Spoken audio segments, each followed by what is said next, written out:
আল্লাহ, বন্যার্ত এলাকা নোয়াখালী, কুমিল্লা, লক্ষ্মীপুর, ফেনী, চট্টগ্রাম সহ যারা বন্যার্ত আছেন সকলকে আপনি হেফাজত করুন এবং বন্যার্ত এলাকার মানুষদেরকে হেফাজতে আনার জন্য সকল কর্মকর্তাকে এবং উদ্যোক্তাকে, সেলিব্রিটিকে সকলকে আহ্বান জানাচ্ছি যাতে বন্যার্ত মানুষদেরকে আপনারা হেফাজতে নিয়ে আসার জন্য, এবং সরকারি কর্মকর্তাকেও আমি আহ্বান জানাচ্ছি তাদেরকে যেন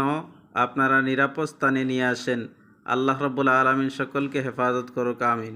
আল্লাহ, বন্যার্ত এলাকা নোয়াখালী, কুমিল্লা, লক্ষ্মীপুর,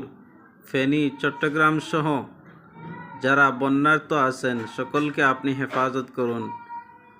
এবং বন্যার